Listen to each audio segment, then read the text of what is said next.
छठ पूजा एक पर्व नहीं, महापर्व है। ये पूजा सिर्फ एक फॉर्मेलिटी नहीं है, बल्कि बहुत सारे लोगों के इमोशंस है। इस पूजा की ऐसी क्या खासियत है जो इतना प्रचलित है? लोग और सारे त्योहार अकेले में मना लेते हैं, लेकिन इसे मनाने के लिए अपने गांव, अपने परिवार के साथ जाते हैं। 36 घंटों का व्रत, ऐसी क्या खास बात है इस पूजा में? चलिए जानते हैं छठ पूजा के बारे में। नमस्कार, जय हिंद, स्वागत है आपका हमारे चैनल पे। अगर आप नॉन बिहारी हो तो आपके अंदर ये क्यूरियोसिटी तो होगी ही कि आखिर छठ पूजा में ऐसा क्या है। छठ पूजा मेनली बिहार, ईस्टर्न यूपी और झारखंड में मनाया जाता है, लेकिन आपको तो पता ही है कि काफी लोग माइग्रेट होते हैं एम्प्लॉयमेंट के चक्कर में। कुछ दिल्ली जाते हैं, कुछ मुंबई जाते हैं, कुछ साउथ इंडिया जाते हैं, और फिर ये लोग जहाँ रहते हैं कोशिश करते हैं कि अपनी पूजा को कंप्लीट करें, और फिर इसे अदर स्टेट्स में भी लोग जानने लगे हैं। और दूसरा सबसे बड़ा फैक्टर है सोशल मीडिया।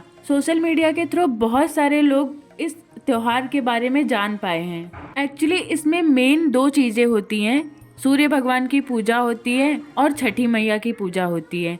कहते हैं कि सूर्य भगवान और छठी मैया दोनों भाई बहन हैं। छठी मैया और कोई नहीं बल्कि दुर्गा माँ का जो छठवां अवतार है, कात्यायनी माँ, उन्हें ही छठी मैया माना जाता है। दिवाली के 6 दिन बाद छठ आती है, और जो लोग दिवाली में अपने घर नहीं जा पाते हैं वो छठ में जरूर जाते हैं। आपने इंटरनेट पे ऐसी बहुत सारी वीडियोस देखी होंगी जिसमें ट्रेन में बिल्कुल स्पेस नहीं है, लोग कैसे भर भर के जा रहे थे। इससे पता चलता है कि लोग इस त्योहार को कितना मानते हैं। इस व्रत को टफ व्रत में से एक कंसिडर किया जाता है। जनरली जो छठ होता है वो 4 दिन चलता है। ये जानना भी जरूरी है कि ये छठ व्रत पहले किसने किया होगा, ये स्टार्ट कहाँ से हुआ है। कहते हैं कि रामायण में लंका जीतने के बाद भगवान राम और सीता माता जब अयोध्या आ गए थे तो दोनों ने मिलकर के सूर्य देवता की आराधना की, उनकी पूजा की। और दूसरी बात महाभारत से रिलेटेड है कि जब पांडवों के पास कुछ नहीं था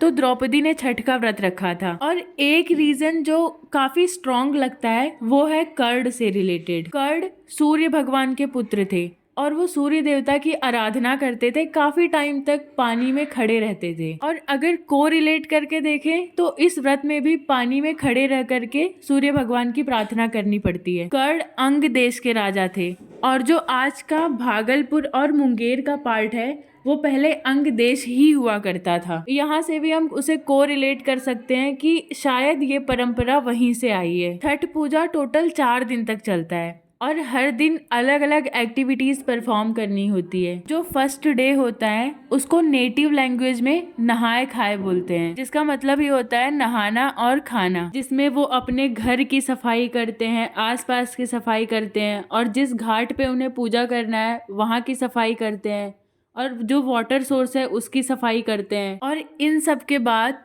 वो एक होली बाथ लेते हैं, या फिर ओवरऑल कह दे तो इसमें सफाई और पवित्रता पे ज्यादा ध्यान दिया जाता है। इस दिन सात्विक खाना बनता है। अगर पार्टिकुलरली बात करें तो लौकी की दाल और चावल बनता है। अगर गांव में देखा जाए तो वो लोग क्या करते हैं, जो उनका नॉर्मली किचन एरिया होता है वहाँ पे ये सब नहीं बनाते हैं, बल्कि एक अलग चूल्हा बना करके लकड़ी का यूज करके उस पे ये सारे खाने बनाते हैं। फिर आता है दूसरा दिन, जिसको बोलते हैं खरना या फिर लोहंडा। इस दिन जो लोग व्रत करते हैं वो बिना पानी, बिना कुछ खाए निर्जल व्रत रखते हैं। और फिर शाम को वो खीर बनाते हैं जिसमें चावल, गुड़ और गन्ने का रस अगर अवेलेबल है तो यूज करते हैं, नमक वगैरह यूज नहीं करते। और फिर उसके बाद इसी चीज को प्रसाद के रूप में लोगों को बांटा जाता है। फिर आता है तीसरा दिन, जिसमें संध्या अर्घ दिया जाता है। इसका मतलब होता है कि ये शाम को जो सूर्य भगवान को जल चढ़ाया जाता है उसी को ही कहते हैं। इसके पूरे दिन भर घर पे प्रसाद वगैरह बनाया जाता है,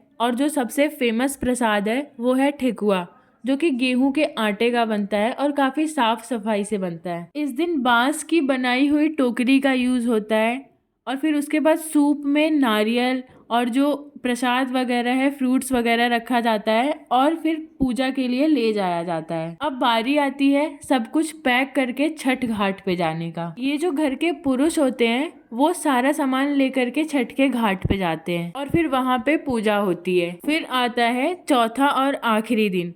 इसमें सूर्य के उगने से पहले लोग घाट पे चले जाते हैं, और उसके बाद जब सूर्य उदय होता रहता है तो फिर से अर्घ देते हैं और फिर प्रसाद वगैरह बांटते हैं, खुद भी खाते हैं और फिर उसके बाद इस व्रत का एंड करते हैं, दूसरों से आशीर्वाद लेते हैं, जिसको बोलते हैं व्रत का पारण करना। हम ज़्यादातर देखते हैं कि घर की स्त्रियां ही इस व्रत को करती हैं, लेकिन ऐसी कोई बाध्यता नहीं है, इसे पुरुष भी कर सकते हैं, बच्चे भी करते हैं इवन। और अगर किसी ने एक बार व्रत रहना स्टार्ट कर दिया तो वो तब तक रखता है जब तक वो किसी अपने नेक्स्ट जनरेशन को पास ऑन ना कर दे। जनरली अपने बहू को पास ऑन करते हैं। तो ये सब तो इसलिए हो गया कि छठ पूजा को कैसे सेलिब्रेट करते हैं और उसके बारे में कुछ।